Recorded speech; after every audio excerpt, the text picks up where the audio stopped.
Good evening, everyone. Welcome to McCurdy Night. This night is named in honor of Gladys McCurdy, whose family donated funds in 1975 to show their support for the Society and its free public lectures. My name is Scott Bradley, and I'm the executor of your Thunder Bay Historical Museum Society. Thank you to all those joining us in person and all of those joining us on Zoom. I want to begin tonight by acknowledging the original custodians of this land and paying our respects to the elders, past, present, and future, for they hold the memories, the traditions, the culture, and the hopes of Indigenous peoples. We also recognize that we are meeting on the traditional land of Fort William First Nation, signatory to the Robinson-Superior Treaty of 1850, and to acknowledge the role of the Métis settlement in the development of our community.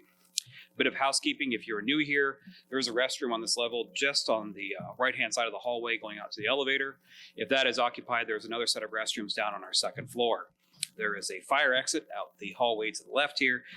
We will not need that. There are refreshments tonight. Please don't be shy about helping yourself to those, and there'll be time at the end for questions and answers. Also at this time, if you have any electronic devices, please do silence those.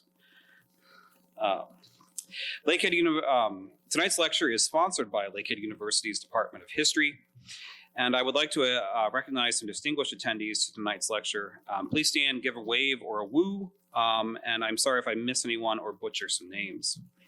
So joining us tonight is Board Secretary Dale Willis, hiding somewhere in the back. Former board member and author Dr. Peter Raffo, somewhere here. There he is. And author and volunteer Bill Skrepacek, are you here? No, signed up and didn't. Okay. And so thank you all for joining us tonight. And I note that there are a lot more people in the room tonight than were signed up online, and that is very good. So I'm really glad to see you all here. Without further ado, tonight our speakers are Rachel Kakegamic and Dr. Steve Jobbitt. I'm excited for tonight's presentations because I dare say we are currently living through times that are as tumultuous as they have been since the 1960s. There are many parallels and lessons to be heeded. Rachel is from, I'm going to mess this up, I know I am, Peguis First Nation? Peguis, there we go, thank you. Part of the Treaty 1 territory, and was raised in Northwestern Ontario, Thunder Bay. Rachel is a second-year master's student in the history program at Lakehead University, and Rachel is a proud wife and mother of 8 children. Steve is an associate professor and acting chair of history at Lakehead University, and his research and teaching focus primarily on Eastern Europe and the history of neoliberalism and fascism. So, without further ado, Rachel and Steve, you have the microphone.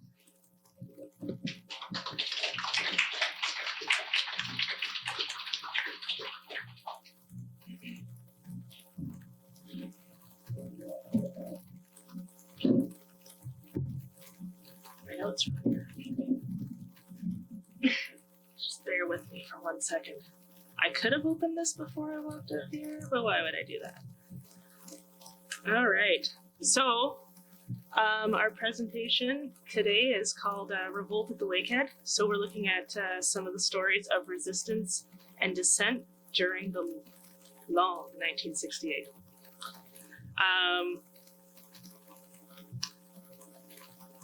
Oh wait, this clicker, sorry, it's not on my computer.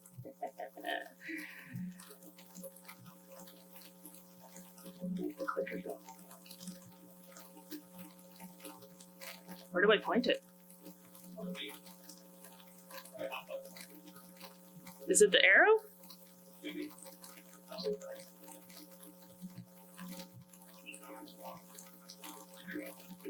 Okay, I'll just wink when I need the slides changed. So this is a little bit about what we'll be talking about tonight. I don't really know what else to say about the content. Ink. Okay, so research. Actually, I guess I should talk a little bit about how we got here first, right? Before we jump into that. So how did we get here on this presentation? So this is a work in progress that we're presenting to everybody. It started with a reading course that I took last semester. Can't even remember. So long ago. Due to a series of unfortunate circumstances, I found myself begging Dr. Jobbitt to let me do a reading course, and he said, fine, but you're doing it on this topic. That's not what he said. He was really, really nice about it. And he's like, is that okay? And I was like, sure. So what we looked at was 1968, and we examined some works, some primary sources in what was going on in 1968. This is completely new to me, but it ended up being extremely interesting, and we decided to pivot our focus and see what was going on here in this area in the Lakehead during this time.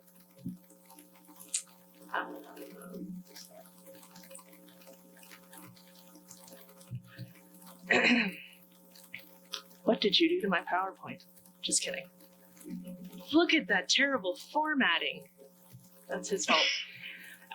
So in our research, this is kind of our question, and it was to what extent was the 1968 or the long 68 as a global phenomenon represented locally? So what did it look like here? So as I'd said before, some of the places that we started were some primary sources. I will say that our initial research started just with a focus on the global north. I'm just going to say that just for saying it. And then we were moving into some secondary sources, and our hope is that we will be able to get some oral history and maybe publish something. Just kidding. Keep forgetting it doesn't change here. So, what is 1968 and the long 1968? I'm just going to say that every time. So, 1968, obviously, it was a year in time on the calendar, but it was also a period of global rebellion. So there was a wave of activism from the mid-1960s to the mid-1970s. That's not the... 1960s and 1970s. So it was built on diverse struggles already unfolding across the globe. So it was literally every habitable continent had experienced 1968 in some form or another.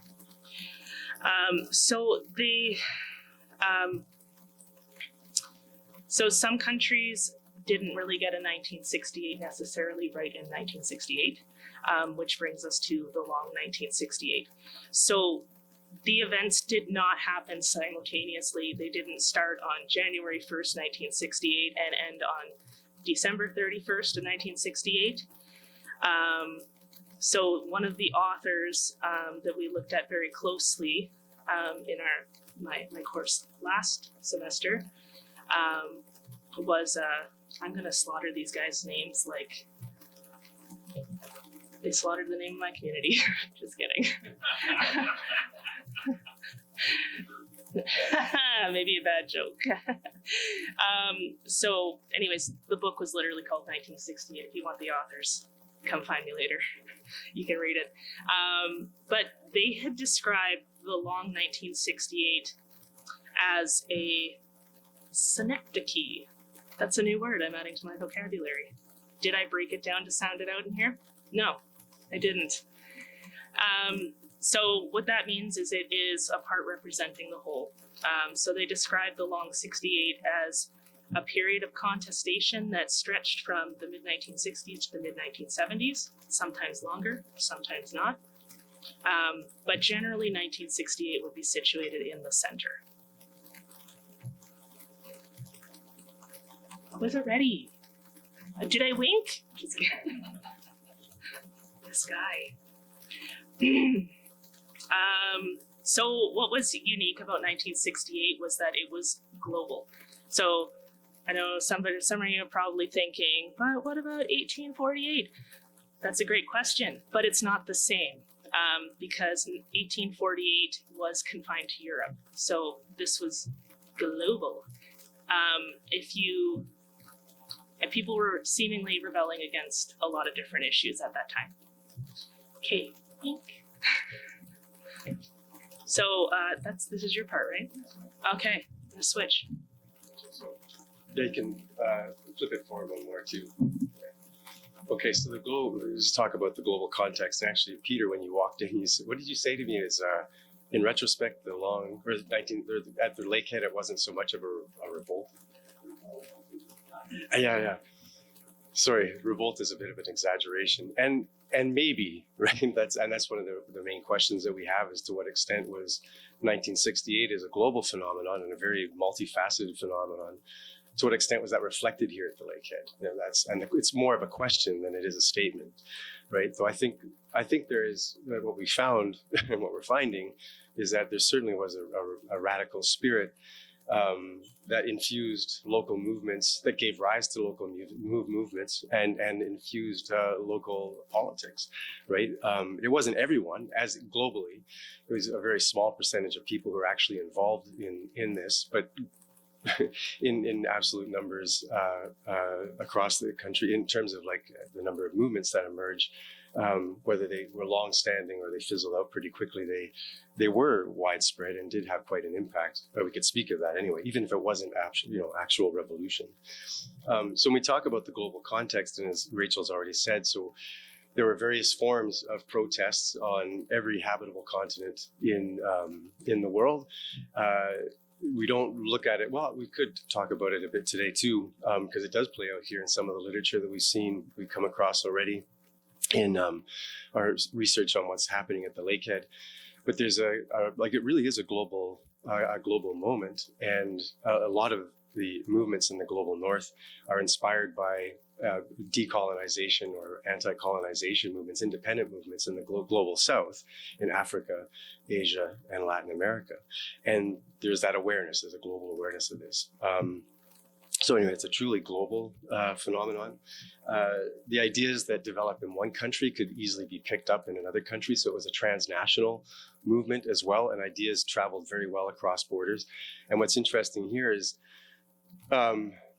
that ideas that were floating or influencing politics and movements in, say, the West, in Canada, the United States, Western Europe, were also translating into movements in Eastern Europe at the time. We think of Prague 1968, Paris 1968, completely different regimes that they're protesting against, but very similar underlying themes and some underlying energy and theory and so forth. So there's a lot of movement across borders here and between very, very disparate kind of communities. The 1960s was a period of relative prosperity. So in terms of the context, it's kind of odd almost that you'd have such global rebellion and dissent. Maybe not so much in the global south, that makes sense. These were acts of independence against colonialism that have been longstanding, right, and the injustices that are associated with it. But in the global north, we talk about the global north as an imperfect term anyway, but Canada, the United States, the book that we were reading included Japan. We can look at the countries in Eastern Europe and in Western Europe as well. It was a period of relative prosperity. And this is even in Eastern Europe, like after World War II, under communism. It's another long-held sort of myth that they were suffering, that it was economically backward and so forth. But there was prosperity there as well. And so some really interesting similarities between Eastern Europe and Western Europe. So it's a period of relative prosperity and actually, accelerated economic growth. There's higher standards of living. You get the position in which, especially coming out of the Depression and World War II, and the baby boomer generation living in greater affluence than their parents had, and their great-grandparents or grandparents before that. And also with greater opportunities, right? Universities were opening, schools were expanding, the school system was expanding. You had greater access to housing, greater access to welfare, greater access to medicine and so forth. So there are greater prospects for people, and that had really come to a head by the 1960s. But within this, though, and the economic boom, the prosperity, the progress, was a sense of discontent, because you had this progressive system on some level, social democratic, which gave us like free healthcare or something close to it, expanded university systems and stuff, so more and more opportunity. But it was still a very conservative and traditional family structure, very conservative racial structure, right? It was still a racist society. It was still a colonial society throughout the global north, right? So people they were discontent. Right? There's prosperity, we have all these opportunities, but to what end, right? Like I still have to dress conservatively. Dorms at universities were rigidly divided and so forth, right, between male and female. And people wanted more freedom. They wanted something more. They wanted liberty. In some cases, they just wanted a life that was more interesting and less drab. Right? They wanted color. And so this was kind of the moment within which this was born. So we get the emergence of a lot of political unrest. The rebellions, this unrest that emerges, appears to be disparate, right? And we'll get into that in a little bit when we talk about like the different ways in which these movements manifested themselves and the different people who were rising up. They appear to be disparate, but there was a sense of a common or a shared struggle, right? And if it wasn't an organic sense of it, it was kind of organic, I suppose, but there's also people like wanting to see connections between the struggle as women, for example, as Indigenous people, as Black Americans, right? And they wanted to see their struggle linked with the struggles of the working class and so forth. So really disparate kind of movements, very rich and very disparate, but some sense of connection here. It plays out, for example, as a civil rights movement in the United States, which inspires a lot of people in the global north. And then the civil rights movement itself was deeply inspired by what was going on in Africa in the age of decolonization. They were anti-authoritarian, and this would be anti-authoritarian in the family, right, against rigid family structures, anti-authoritarian in the university, like really pushing back against very rigid professors who taught a very strict curriculum, who like to talk a lot, just drone on and on for hours and hours, man. And then, but that there's a curriculum that was being taught that wasn't relevant to them, right? So, and they felt that they were being dictated to. So it was anti-authoritarian that way. And also like combating hierarchical structures in politics and in movements, even their own movements, they were working against that hierarchy.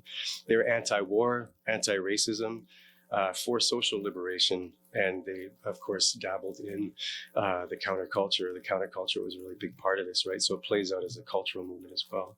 The three main groups, or the main groups represented in activism were workers, students, women, and marginalized populations. And we also see at this time as well a coalescing of an environmental movement as well that was a bit different than the conservation type ideas that persisted well into the post-war era. So this new sort of radicalized environmentalism.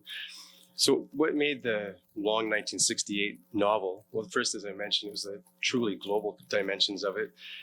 The second thing was that there were so many diverse actors and voices that were all finding some sort of common ground, even as there were as many 1968s as there were movements, right? So this was a really disparate thing, but despite enormous differences between groups, despite enormous national differences, many participants imagined themselves to be part of the same wave of contestation, nationally, locally, nationally, and globally.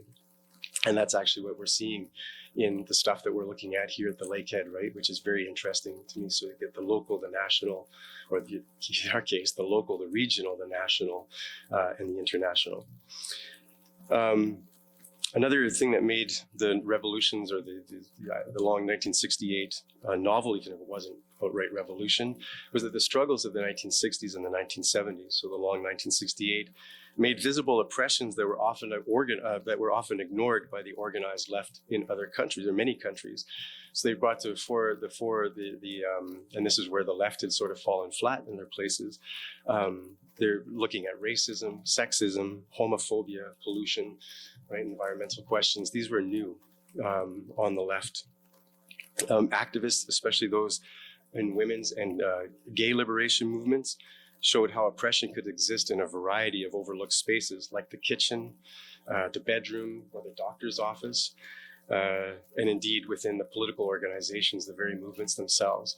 Women in particular saw this. They were the ones who had to take the minutes or make the tea, right? And had to do what one woman wrote as the shit jobs, right? And then they were also silenced by the men. They weren't listened to. They weren't taken seriously, right? And so forth.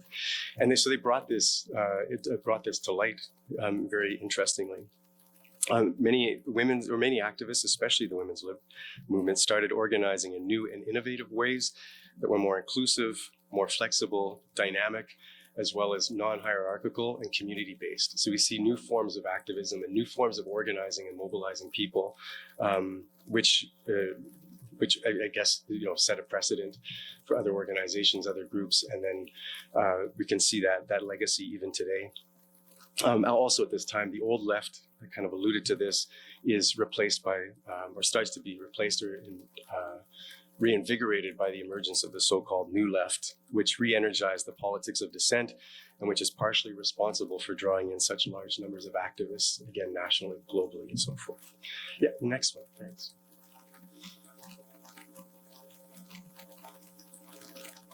Oh, the national context. Next one. Here we go. So just a few words on what's happening. So that's globally and then nationally, right? So you can speak of this global 1968, the long 68, and look at similarities on a global scale. But you have to look at it on a national level as well, because it played out differently in different places, because different nations have different history, they have different states of development and so forth. In Canada, what we're dealing with in the 60s, or in terms of society and politics in the 1950s and 60s, which is the context, the backdrop for this, again, as on a global scale, especially in countries like Great Britain, or West Germany, United States, there's this economic boom, a lot of progress, right? So you have this economic boom after the war and the creation of a welfare state. People are doing pretty well, right? I was born in '69. I kind of grew up in the dying years of the welfare state, right? And life was good. Life was good and not nearly as expensive as it is now, and there were more opportunities and stuff. I might be romanticizing it a bit. Hey, I was just a kid, but it was a different world, right? And that was the world that they had built after World War II. But we also had some tensions. There was an identity crisis that was playing out on multiple levels.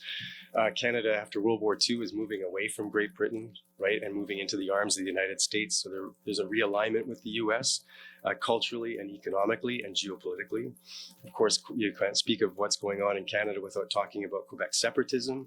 We have increased immigration and a racism with that, like an emergent racism that's being tagged on to an existing racism in Canada. There's also in the 1950s and 60s into the 70s this early coming to terms with Canada's colonial past, right? Maybe not in the terms of like we see it today, where people are actually talking about decolonization in the ways that we're doing it, but it's there. The roots of what this idea of decolonization is there, and that critique. And then there's a growing sense of frustration and dissatisfaction with the status quo. And with this dissatisfaction and frustration, we could talk about the rising dissatisfaction. There's consumerism and a discontent with consumerism, and this was global, even in the Soviet sphere, right? There's just too many consumer goods. They were empty. They were meaningless. It was like it was just material goods, material wealth. But what about the spiritual values? What about the moral values? What about the intellectual values and so forth, right? So there's those kind of discontents. In Canada, there's alignment with the US, which gives rise to peace movements and also to anti-Vietnam protests. And then you have this very interesting phenomenon too, where various notions of colonialism are intersecting with these nationalist struggles, like in Canada, right? So or struggles of like the Indigenous people or the Quebecois. And it makes the Canadian case a little bit unique, because even white Anglo-Canadians could consider themselves kind of post-colonial, right? Just coming out from the shadows of the British. And we were a colony, right? Like a settler colonial state, but we were still a colony of Great Britain. And so you've got multiple levels of colonialism playing out here. And everyone could lay claim to it in some way. So it gives the Canadian context a little bit, a bit of a unique grounding. And it also resonates in a lot of ways then with liberation struggles in the global south and the third world. And most activists in Canada could find some sort of parallel to these decolonization struggles elsewhere. I'll just going to end here on some of the key movements. Students, of course, and often, the students are the poster children of the 1968 rebellions and the revolutionary energy, but they're often the focal point in our memories of the long 1968, but only 11% of Canadians aged 18 to 24 were in university at the time, and only a very small percentage of them were actually engaged in what we could consider radical politics. So it's a very small group. Bigger groups include the national liberation struggle in Quebec and black activists in the United States. And there's a lot of crossover here. They saw themselves as an internal colony, as a lot of Black nationalists in the United States, like Malcolm X, for example, saw Black Americans as being a colonized people. They were they were an internal colony. And they found a lot of parallels with the Quebecois, who also saw themselves as an internal colony. And some very interesting synergy between Black activism in the United States and what was going on here in Canada. Black Canadians, many of them from our Caribbean immigrants, start to take a stand. And one of the largest and most, it's the largest, I think, riot broke out, for example, at Sir George Williams University. This is in Concordia, now it's Concordia, in 1974, when Black students occupied the university's computer lab. Riot police were called. A fire broke out in Canada's largest university. Occupation ended with $2 million worth of property damage, and 87 students were arrested. So that was a very active movement. Indigenous Canadians, of course, and I'll leave it. I'm not going to spend too much time, or I won't say anything more than that, because Rachel will be talking about that, how it plays out in Thunder Bay. Women, and I'll talk a bit more about how this plays out at the Lakehead feminist and women liberation movements across Canada. Workers, so working class youth, and we got to remember this, that they were the biggest group of youth in Canada. It wasn't the university students, it was working class youth. And there was this boom, of course, after World War II. They're all fairly young, and many of them are living at home, and they're living in rigid households. They're living in conditions where they feel like their managers aren't listening to them. Like, they just feel like drones in a system, right? So they're ripe for politicization. And this working class youth injects a new militancy into the worker movement. In the mid-1960s, for example, wildcat strikes exploded with nearly 7.5 million worker days lost between 1963 and 65. So very active, right, labor movement. This activism continued into the 1970s. In Quebec, in May 1972, for example, 300,000 workers went on strike as part of a common front to support a new contract for public sector workers. Imagine that kind of solidarity today, right? Postal workers go on strike, and 300,000 people join them in solidarity, right? And so where the public sector actually meant something and was worth fighting for, and as part of a common front that was built at the time. And strike rates in Canada were similar to Italy at the time, and Italy was known for its labor activism as one of the leading countries that way. Labor serves as a kind of anchor for other movements. This is globally, but in Canada too, we got to remember that. So labor serves as kind of anchor for other movements. Students throw themselves into labor activism at this time, and we have evidence of that. I think you're going to talk about that. She might. If she doesn't, then ask me, because I have to. I don't want to scoop you, man. So students throw themselves into labor activism, and they're looking for, again, not just a synergy, but they're there in solidarity. And so a lot of university students, I'm not sure how that played out so much in Canada. I don't know. But I know globally and in some other contexts, like university students and the kind of that white collar, middle class students, they were actually going out and getting blue collar jobs, like working class jobs, right? They wanted to work with the people, be part of that as well. Anyway, so there's those students, feminists, theorized about the relationship between women's oppression and capitalism. And I see this a lot in the what we're looking at, and I'll talk about it in a bit here at the Lakehead even. This sustained critique of capitalism, right? Often from a Marxist point of view or a quasi-Marxist point of view, definitely very critical. and looking again at that link between women's oppression and capitalism and patriarchy as well. Abortion clinics were established in union offices across Canada, and strong links were forged between labor and national struggles, especially in Quebec, which served as a kind of epicenter of revolt during this period. So that's the global and the national context, and I'll turn it back over to my esteemed colleague, Rachel. I don't know about all that. All right. Hold up the Lakehead. Let me catch up. Okay. So I guess we're moving right into what was going on in Thunder Bay. General information about Thunder Bay. So the population, and I know it was 2 cities, but let's just say it was about 97,000 people, okay? So it was 2 cities at the time in 1968. So that included 2 newspapers, 2 police departments, 2 fire departments, and 2 separate mayors and councils. Sounds chaotic? It was. And so 1968 was obviously just on the tail of the amalgamation to make 2 cities one. I'm not going to talk about that too much because he told me not to. So, so the amalgamation was something, and I know that we've talked about, don't you be skipping my slides, thought it changed,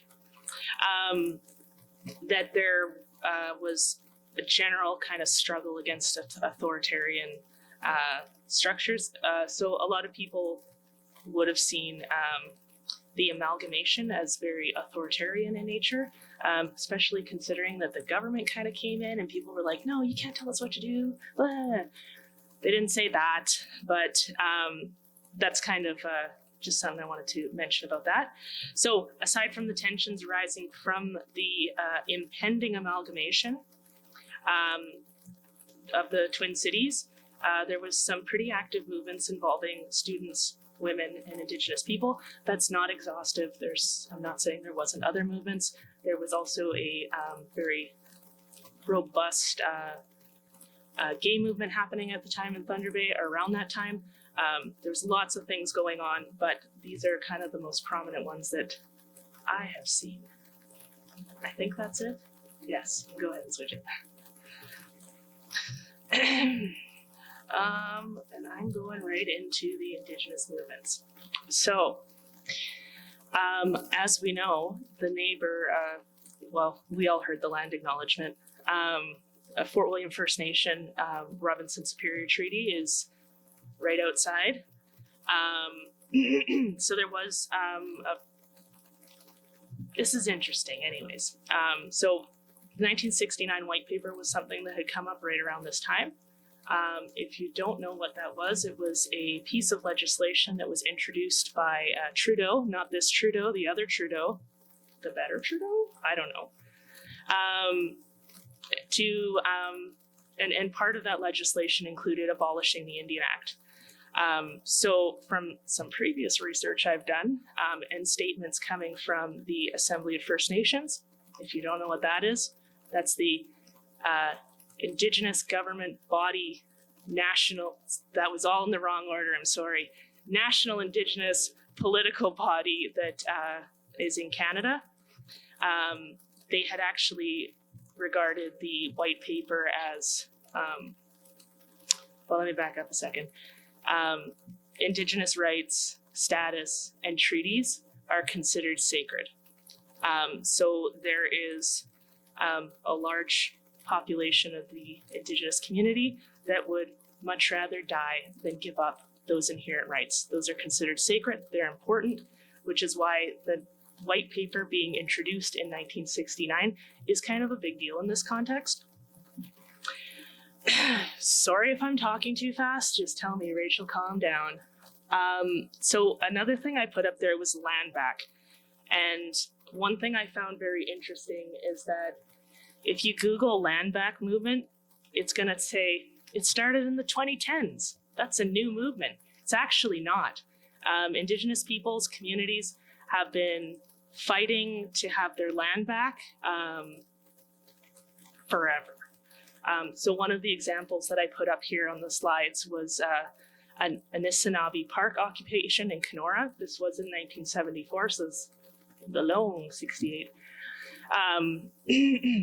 But it started well in the 70s and has gone off. Well, it's still happening. It's still happening now to current day. There you go.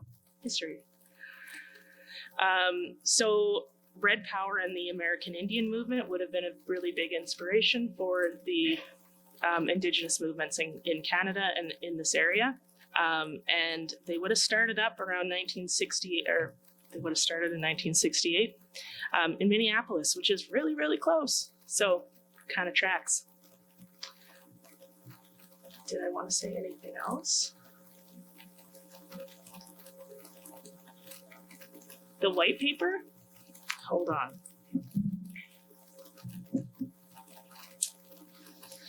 All right. So, hold on. Lost my page. So, the 1969 white paper would also officially would have been titled "The Statement of the Government of Canada on Indian Policy." It was a policy paper proposed and set forth by the Government of Canada, and it related to First Nations in Canada. Prime Minister Pierre Trudeau and the Minister of Indian Affairs, Jean Chrétien, sorry, I can't help but say it like that, proposed to abolish all legal documents that had previously existed, including but not limited to the Indian Act. And that also included all existing treaties in Canada, and it would be something that would compromise Canadian Indigenous law. Is that good? Okay. Sorry, if I'm talking like you should know something, just let me know, and I'll try to elaborate.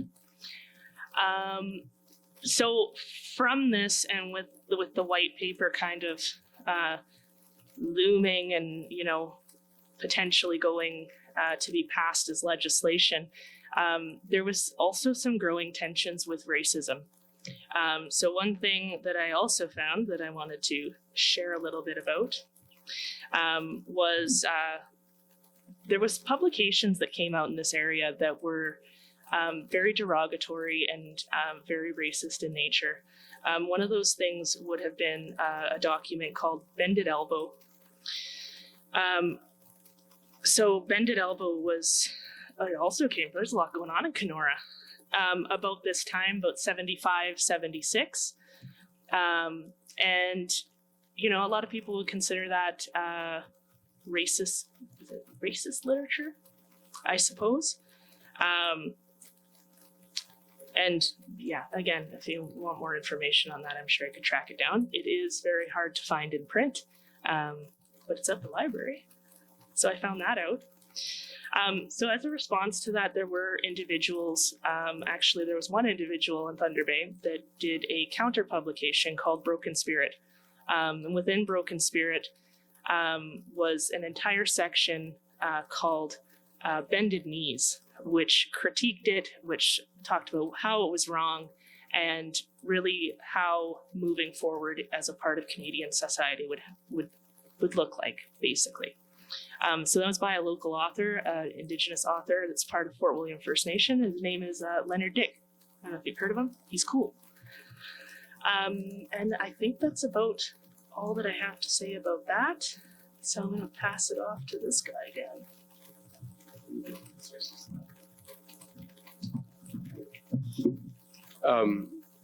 So as I said, I was born in 1969, and this is a shout out to my mom. She's at home watching. Hi, Mom. I remember as a kid in just amongst my mom's papers and stuff were these like women's lib literature, and so my mom was a women's libber, right? So I learned that quite young. I still have this memory. I mean, 1974, 75. I guess I was politicized early in some ways because of that, and because I'd ask Mom and she'd talk about it as a little bit, it's like for women and about liberating women and so forth. So there's a kind of comment around the house. So I was interested in taking this part of the presentation because I don't really know much about the milieu and the movement that my mom was engaged in or was working along with. And I asked her, I said, what was it like? And she said, it was a strange time in that like 60s, the long 1968. It's a strange time. Everyone was mad about something, right? Everyone was like, but she said they were looking for these kind of intersections of different movements and stuff, and trying to understand, which is interesting, trying to understand why they're so upset, like why life wasn't as good as it could have been. Why are these oppressions that exist, even though we're doing so well economically, or in terms of like even some of the social things, in terms of social welfare. So anyway, that's kind of what drove her. She said the husbands weren't too keen on it, but the women were. They were really fired up around it. And so anyway, I was interested in looking at that, and we just really started doing our work. In fact, we should probably present this next year, but we're just starting to do our work. And one of the organizations that we want to look at is the Northern Women's Center, which was established in spring 1973. And I just wanted to read, there's just to give you a sense of, because we're trying to situate this within national and the global. And I found this really interesting. So and I'll be talking about this publication as well, the Northern Woman. And one of their very first publications, the Northern Women's Center had this short article, "Who Are We?" And they write, and I think it's important just to look at the language here, because it reflects the spirit of the long 1968 and shares much with other feminist movements and women's lib movements nationally and globally. So they write, "The Women's Center is a place for all women, regardless of race, religion, creed, color, marital status, or class." Right? So it was a truly inclusive space, or at least that was what it was aiming at. Whether that was accomplished, I don't know. And we know that all movements in the long 1968 always had problems, right? They were never inclusive enough, and so forth. But at least there was this nod towards that, right? And an attempt to create this open space that's safe for people.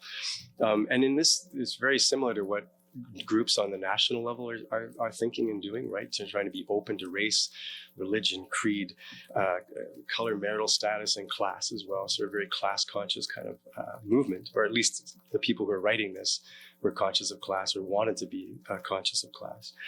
And they also write, "We are a group of women who get together for various reasons: support, discussion, struggle, strength, you name it, and it's happening." Right? And it's just that sense of this kind of non-hierarchical, radically democratic space that they were creating for themselves. That was also a community in which people could feel safe and feel supported, where they could gain strength, they could engage in discussion, and as well engage in struggle.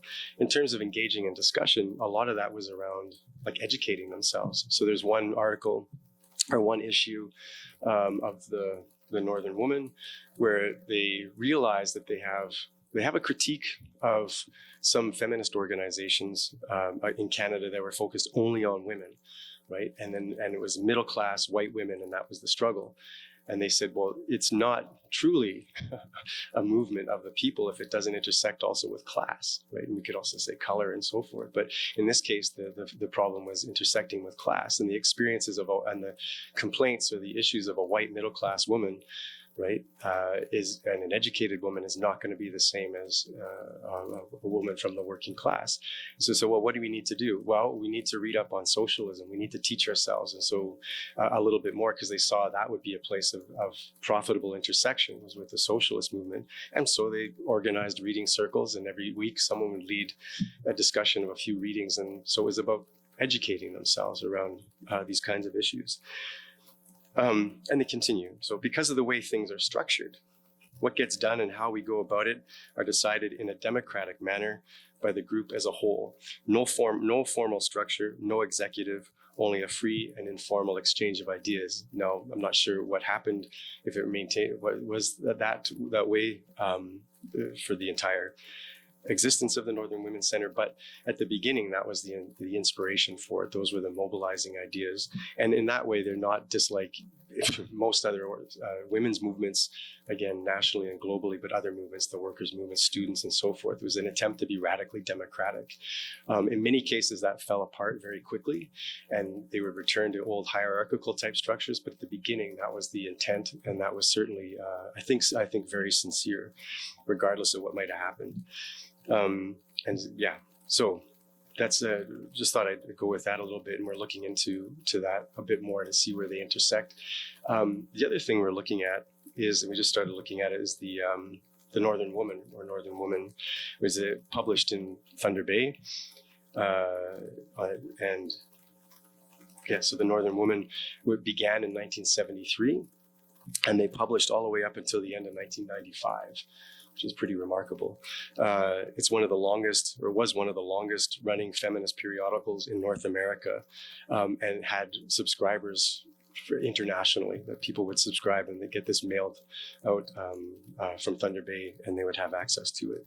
So it's that's an interesting thing. What we're finding too is that there were things happening at the Lakehead in Thunder Bay that was gaining national and international recognition. So we weren't just a backwater and just borrowing ideas from other people, right? We have evidence of that happening in the student movement, for example, and here also in the women's lib movement, that they're generating stuff, not just appropriating material or ideas from outside, and they're bringing these things in and then putting it into a regional context, talking about issues in the city, they're talking about issues in the region as well, and looking for solidarity amongst communities of women across Northern Ontario. In some of the early years, so in the 73, 74, 75, these are just, I mean, if you can go through them and just see how these issues, they're actually in the archives. Hey, Sarah. Yeah, they're really accessible. Thanks, Sarah Janes, for all that. They're accessible. They're easy to read. It's just like they're good quality.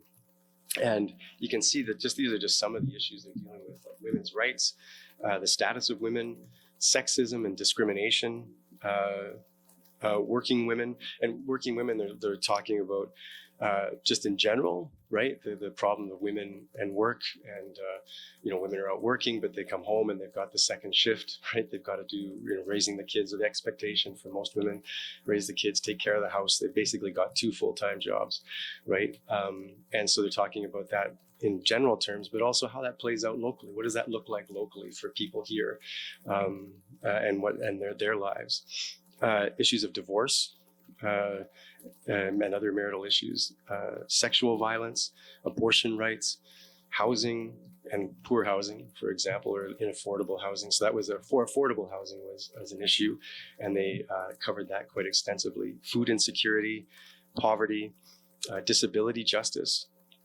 They also talked in this case in Marxist type terms about the division of labor within the family and the division of labor value in the family.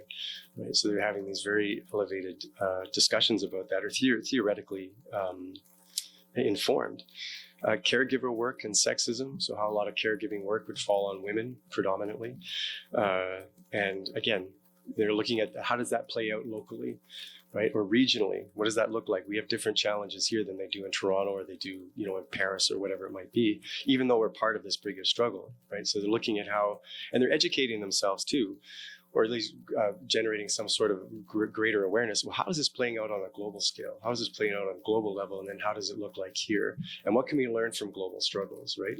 And in some cases, what can global struggles learn from us up here in Northern Ontario and the work that we're doing? Which is one of the reasons I think the journal was so popular outside of Thunder Bay. They talked about contraception and reproductive justice, lesbian equality. This is interesting too, because there was many feminist movements at the time were more mainstream feminist movements anyway, were not accepting of lesbians, right? That they didn't belong in the women's movement, right? And so they're pushing for this, like a much more inclusive women's struggle. They had articles on socialism and socialist women, Indigenous women's rights. There's an article played out in a couple of different parts and different issues on Cambodian women's rights. And they're looking at the struggle that was happening in Cambodia at the time. And it was actually a critique of US imperialism. And with this, that relationship between patriarchy and imperialism as well, which is really fascinating, right? So they're looking at that, but able to take those lessons and apply them to a critical analysis of what's going on in their own lives and what's going on locally, right? So it's very fascinating. The transnational feminism, they're really interested in what's going on elsewhere, right? And looking at ways of building solidarity across borders. And in this, it's just in keeping with what other feminist organizations are doing nationally and internationally. An article on political prisoners in Vietnam, forced labor in Angola, and men's liberation. And it's just examples. I mean, I could go on and on. Men's liberation, a very interesting article. So it wasn't about, there was a men's liberation movement too that grows up alongside this. And it's not about reasserting male masculinity. It's not the Iron John movement that would emerge later. In response, it was like, well, what can men learn to be better allies of women in the struggle for women's liberation? And so this article that I read anyway had this really wonderful, support for men who are trying to be just better human beings, right? To learn how to embrace their emotions, to learn how to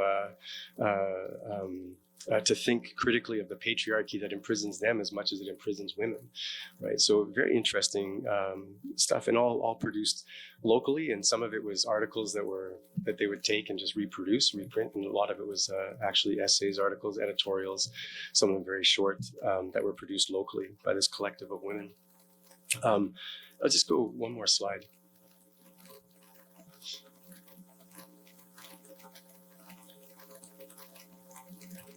But I just want to end on this. There was a debate at the very beginning over whether or not they should adopt the women's lib symbol, which is here on the right. And I actually remember those badges in my mom's collection, right? These little buttons.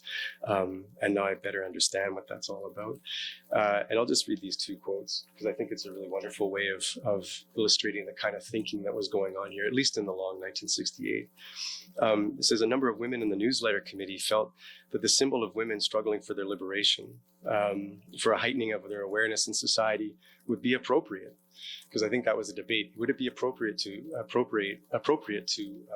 appropriate this symbol and use it for ourselves? And they said, yeah, it should provide a powerful reminder and act as a stimulus to further the struggle we are waging and must continue to wage if women are to attain their just position in society. And that was the editors of The Northern Woman, writing that in 1973, right near the beginning.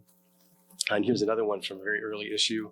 This is a writing in response to the call, because they put out a call with this first quote. They put out a call for, we want to know what your opinion is on this. And so in the next issue, someone wrote in and said, I thought I'd write and throw a yay vote in the pot for the women's lib symbol on the Northern Woman. Just a few short weeks ago, I'd have said to forget the clenched fist in the symbol because it looked too radical.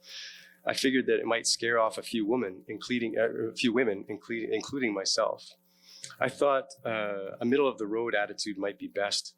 As I said, that was how I felt a few weeks ago. I've discovered since then that there's no middle of the road as far as the rest of society is concerned. Either you are for women's liberation or you're not. Even if you don't consider yourself a radical, you get a liber label pinned on you, whether you like it or not. Should have practiced that one before. No amount of explaining changes it, as I discovered. We are women, we are for women's liberation, therefore we are women's libbers. It is said that the best defense is offense, and we're offensive because we're women, for women, up with women. Yeah, that's for you, Ma. I'll turn it over.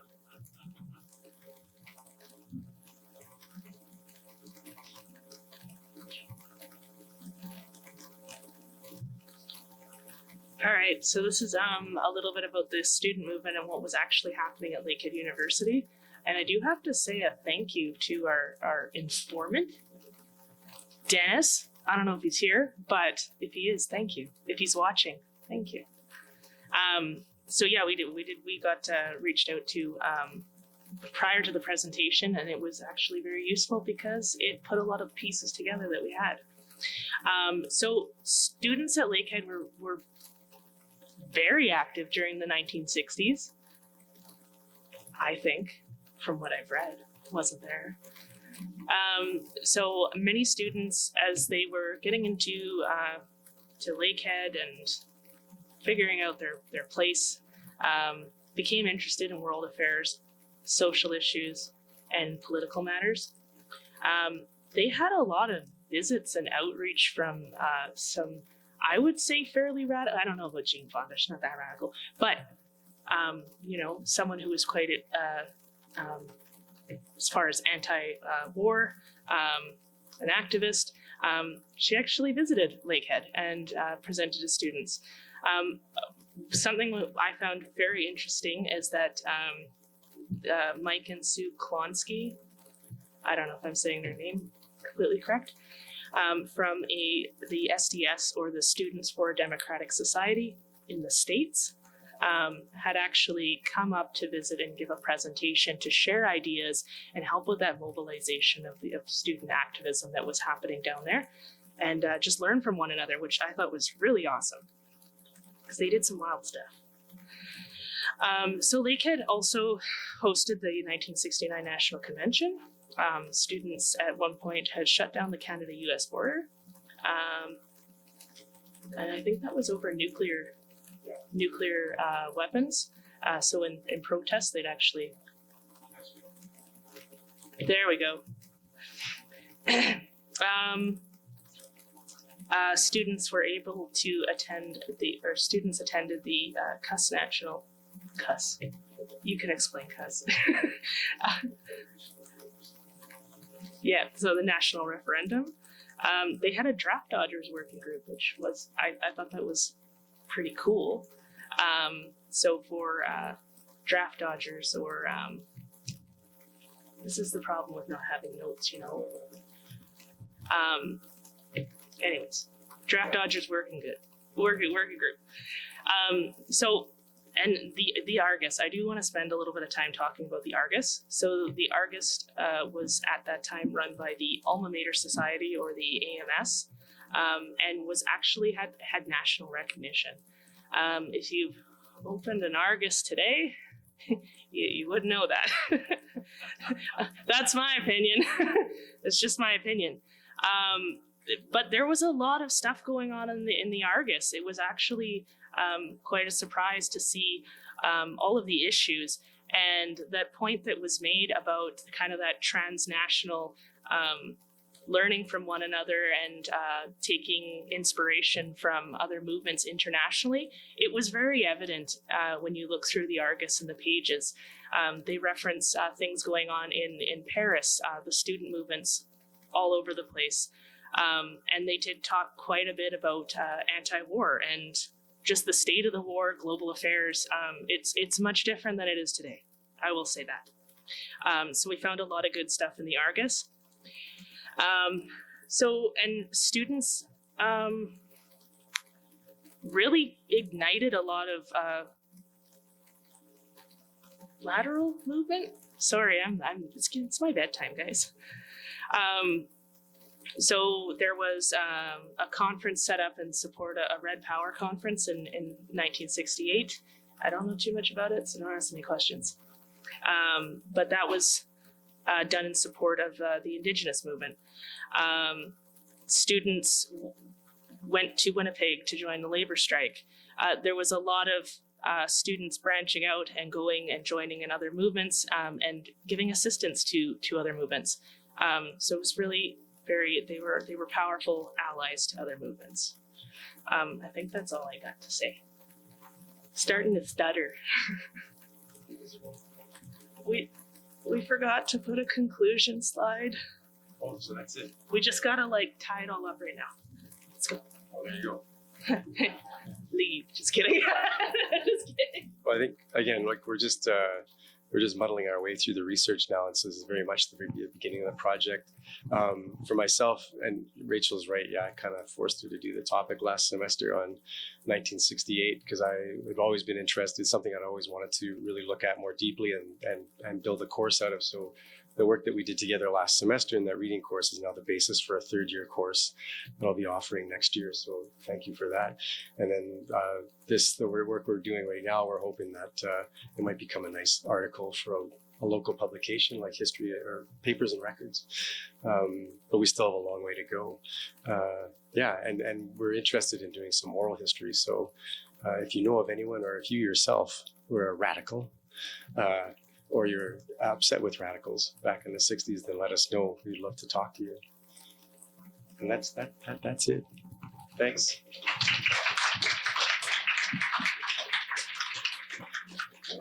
Rachel and Steve, we have a couple questions from online that we'd like to get to. And then for those in the room, if you notice I'm speaking on a wireless microphone, we're going to bring that around to you if you have questions so that those online can hear the question. So the first question online is are you aware of the underground newspaper in the Lakehead in 1968 called Small Change? It did not survive very long because of interference from the powers that were. The LU Archives has a couple editions. You might also be able to talk to Nick Drumbolis at Letter Bookshop. Yeah, so I was aware of it. Just kidding. We just didn't really mention it in this one, but definitely was aware of Small Change and very interesting. Yeah, it only lasted. It was very, very short-lived. It was very short-lived, but very 68. Okay, another question from online in reference to student activism.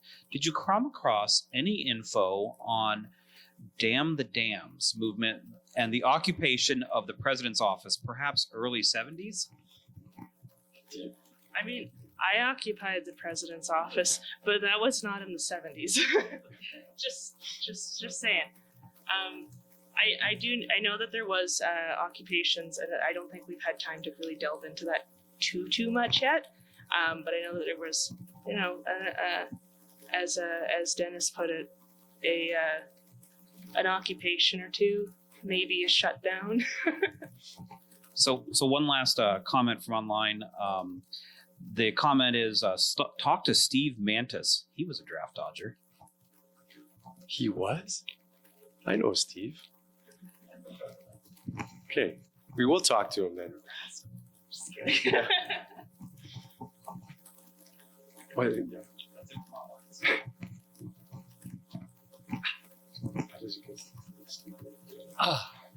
I'm sure you're aware of some of the things I'm going to mention, but there's one or two thoughts come to mind. The women's movement. You mentioned the women's publication and the women's bookstore, which was run by Margaret Phillips, a woman of great influence in the women's movement, locally, nationally, and to a degree, internationally. She was also connected to the native student, the indigenous revolt in Kenora in the late 1960s, early 1970s. I don't know the full detail there, but she was run out of town by the Kenora residents. She was the recreation director there.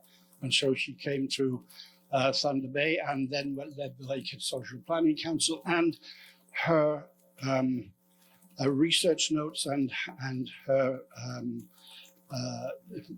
papers, I think, are now in the Lakehead University Library. I won't mention the person who was responsible for this, but before she died, Margaret asked a person to destroy her diaries, which covered her whole life. That person fulfilled her wishes, which was a disaster for any historical thought. And it would have been the basis of a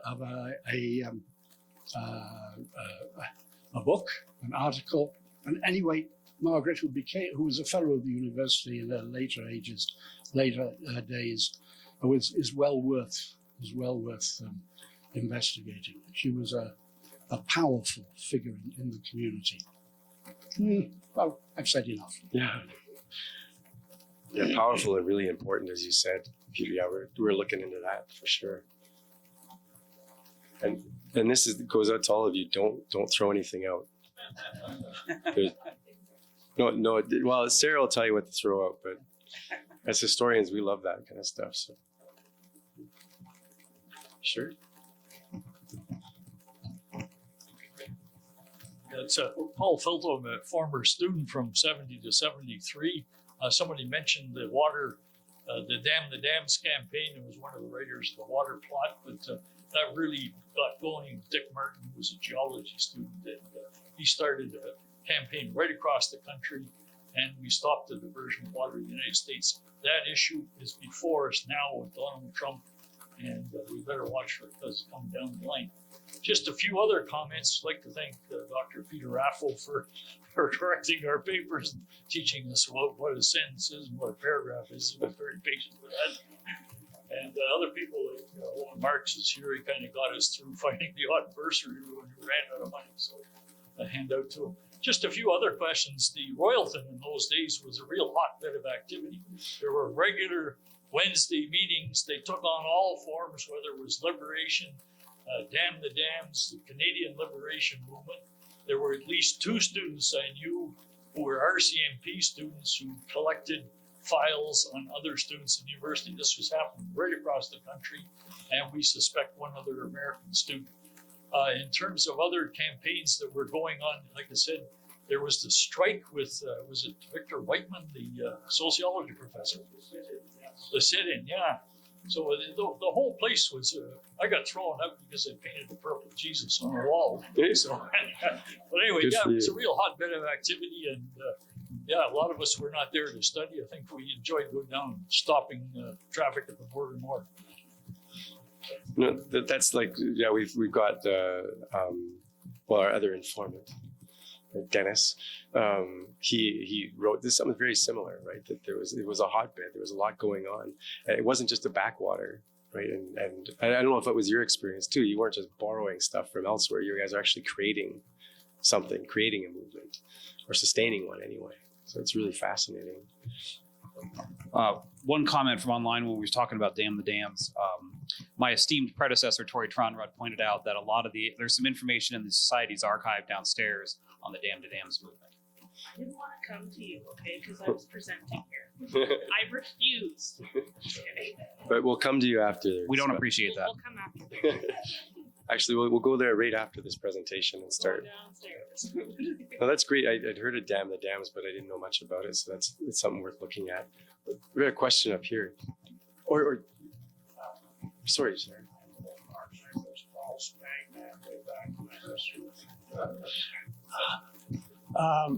I had the privilege, and a few other people here too, who were involved with Lakehead University in the 60s.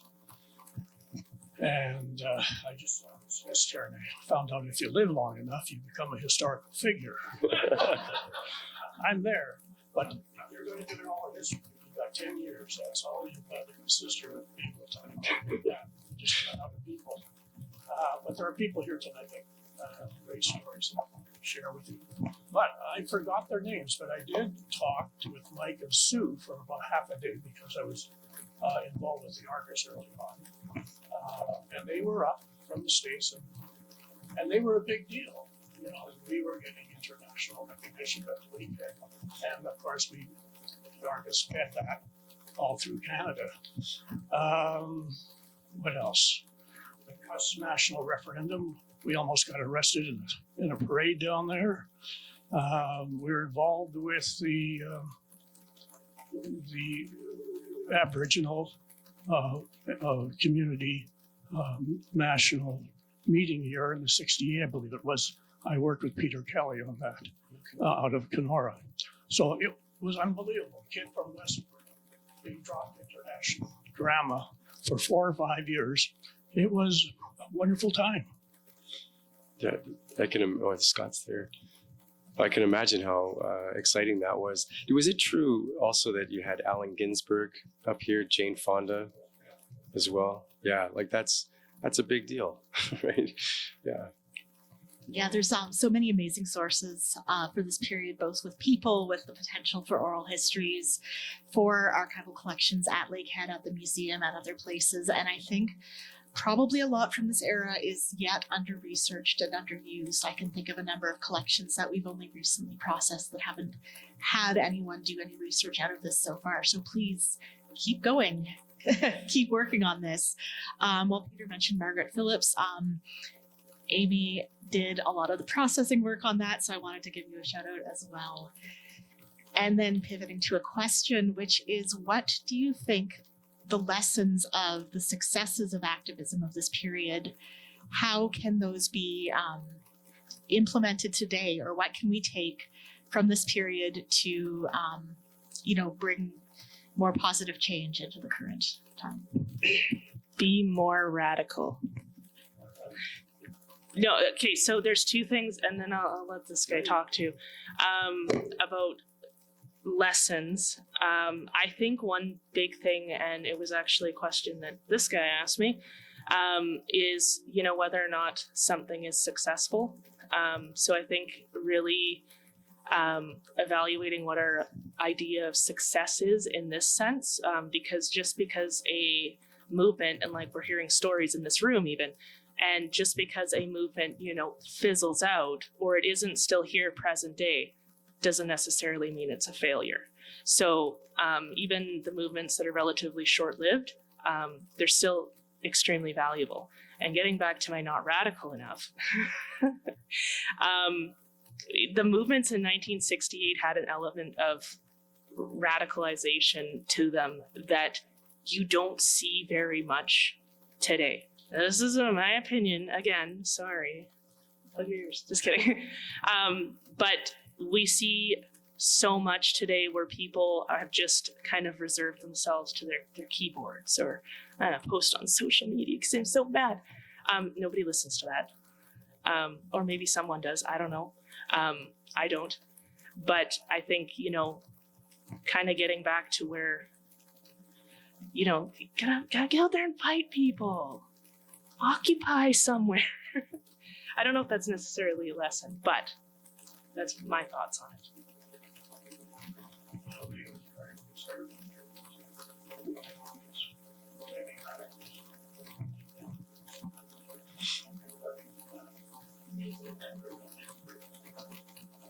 Afterwards, yeah. Oh. Yeah, no, it's a good question, right? Because we struggle with, we try to think of like what are the lessons, what's the legacy of this, and does a revolution actually have to succeed in order to be successful? And I think the long 1968 is a good indication of like, because after 1968, because it was a very conservative period, right? And the long 1968, kind of ironically, but because you have all this radicalism in there, we should go look back. Most people had short hair and wore gray suits and all that kind of stuff. Good for you. Yeah, I'm going the other way. I'm kidding.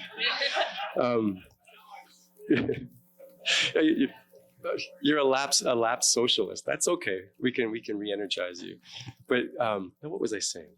No, so it's yeah. So coming out of it, I mean, after this long 68, you had different attitudes towards parenting, for example. There was some women's liberation. Still a long way to go, obviously, but the new ideas were born, and we live within that legacy. A much more open society in terms of like how we think, much more inclusive. By no means perfect, right? So it's not the revolution's by no means complete, but we can think of those kinds of successes.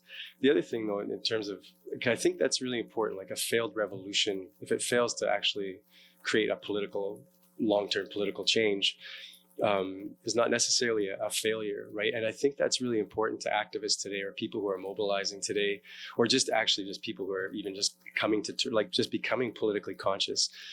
Sometimes it feels like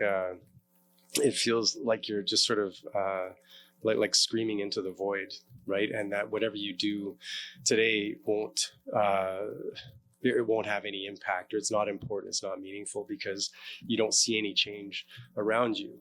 And I think the long 68, and looking at these movements and their legacy, it's like, well, it shows you that, yeah, it's not meaningless activism, right? That there is something that comes out of this at the end. Because I don't know if you've been involved in activism. I was in California. I worked with students. I was a faculty member there and worked for about 5 years, and it just burns you out, right? You're just fighting. You're angry all the time. It's a good place for pedagogy. Teaching angry is really a good way of engaging students. Yeah, it does. It's exciting, but it's also really it's hard. It's a long haul, and you just you felt like, for example, Occupy LA. I was there, my students were there, and it just seemed to be like they shut it down and it seemed to fizzle. But then you had to look, Black Lives Matter came out of that, or was energized because of that. Other student activism was energized out of that. People were starting to, and the Bernie Sanders phenomenon, right? And this sort of the culture wars in the United States today. A lot of the activists today, and who are going to have to be on the front lines of the struggle against fascism, as I see it, or something like it, in the United States and globally, they cut their teeth in these other movements that on some level were not successful, right? They fizzled out, but they didn't, because again, these people gained experience. I think right now in Canada, we're in a position of for many people, it's about educating themselves, right? So I see this amongst the students too, even more than 10 years ago when I moved back to Canada, where the students in the United States, because the material conditions and political conditions were just different than they were here. They were more stark, right?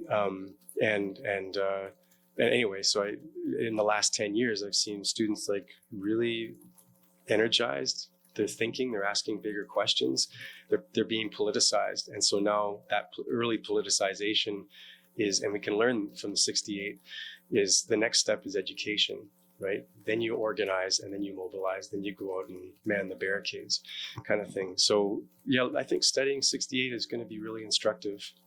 10 years ago, even 5 years ago, I don't think the students would be interested in the course on 68 or a course on that, but I think now they will.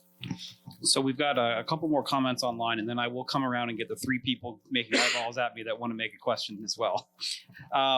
So one other comment is Richard Romer's Mid-Canada corridor led to protests in the mid-70s.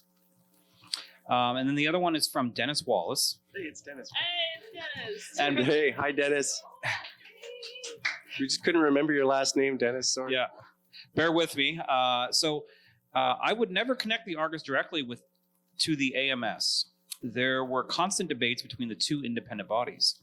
Lakehead was a nascent university and that managed to create the conditions for regional, national, and international students to forge a new direction. There is much to add. Communists, Trotskyists, and other groups were active, passed through the otherwise influenced students. To correct, the second CUS event was a national referendum to decide the future of the body. It died. Lakehead did better than any other community to keep it alive. The RCMP had an active interest in Lakehead as they did in other campuses. I found this out later in life. People believed in a new way at Lakehead. This deserves recognition. It becomes how best to represent this history. It's wide and deep. So I think Peter, you had your hand up first. Thanks, Dennis. Sorry to come up again, but just context, in a sense, is everything. The difference between then and now. Then, often referred to by historians and economists as the golden age. It was an age of rising wealth in practically the whole of the industrial world. It brought optimism and a sense of energy to the whole period. Secondly, the population of Thunder Bay, and presumably also of Canada, at that time, 1968 to 1970, consisted of 50% 21 and younger. That, more than anything else, explains the underlying point about the activism. Compare it to today. We are an aging generation and we want peace, but I'm not quite sure how much activism we need.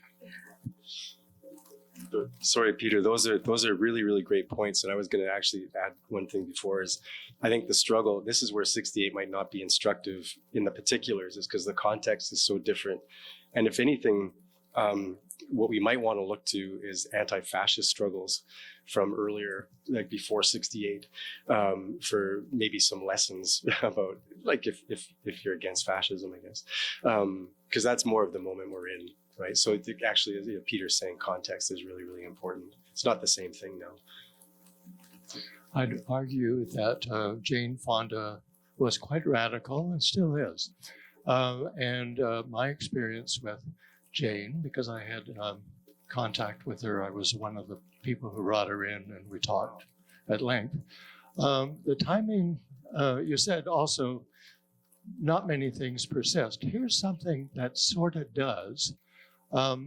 Jane Fonda has been, this is in the 1970s, she had been in a film called The China Syndrome.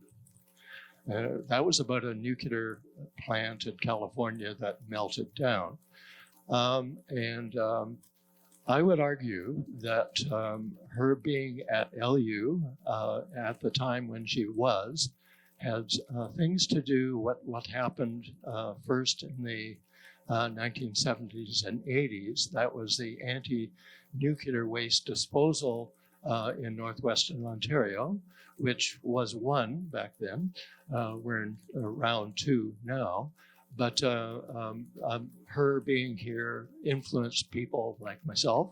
And there was a very strong, at the time and still, anti-nuclear waste dumping in Northwestern Ontario. And the person online mentioned the Mid-Canada corridor. That's sort of, that's not a success story, but it still happens now. The plan was to develop sort of the northern part of the provinces from the Yukon to central Quebec and exploit resources, I would argue, at as little cost as possible.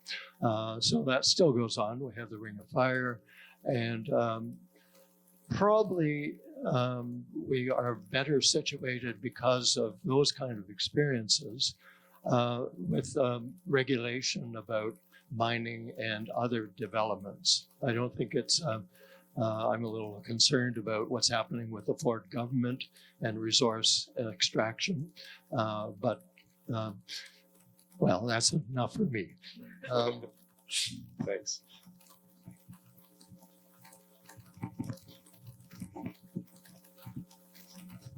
I would like to bring to your attention that in the 60s, also in the Native community, things happened.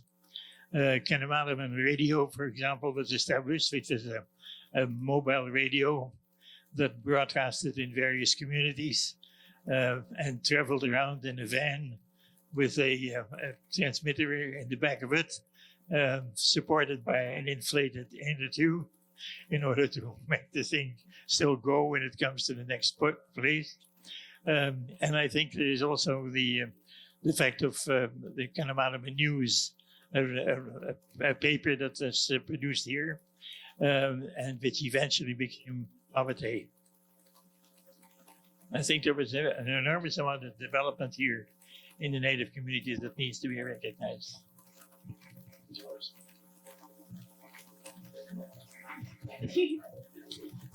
I think we're going to need more than an article to write this stuff up. So, like, I don't even know if we could put it all in a book. Maybe a very big book. Thank you for coming. Thank you for bringing back memories. Lots of memories. They say if you were from the 60s and part of the 60s, you don't remember it. But we do. And I think there's people in this room, and we're connected. In those days, Lakehead University was new. It was growing. It was a bit conservative on the top, but it wasn't conservative on the bottom. And for most of us, we were involved in a lot of these things, right? Because we were connected together. It was fun. It had a lot of energy. We had music. We had counter sort of media. We started a group here when videotape was just invented, and used videotape to share the news of a lot of these issues and use it for community development work. And yeah, so it was a good time. It was an easier time. One of the reasons it was I think we got away with a lot of stuff is the South didn't care. They were a long way away. They didn't really pay much attention to us, which allowed us to develop a lot of different things from the ground, from just working in community development and working with each other. So I can pass it on.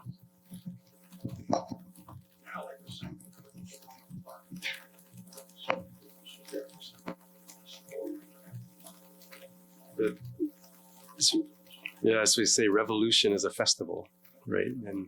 And that energy is, yeah, it's intoxicating. And I experienced that a bit in California. And actually, I was lucky enough. I started at LU. And my first year at LU is because I did my undergraduate and my master's degree there before going on to U of T. It was in the late 80s. And it was just at the tail end. That energy was still there. The community was still there. The Argus was, well, I was one of the editors, so the entertainment editor, but it still had an edge, though we were also starting to be neoliberalized as well. And there was a move away from politicization. So I remember before I joined the Argus as an editor, I wanted to write a story on the collapse of the Berlin Wall in the fall of 1989. And they said, well, what relevance is that to us, to students here in Thunder Bay? And I'm like, it's the end of communism, or the end of the Soviet Union, or that era. So I had to somehow make it relevant in order to publish it, right? But so we just sort of seen the depoliticization of things. But I understand, I could feel that energy, though it was a festival. Yeah. So I think we'll wrap things up. Question-wise, did you have that?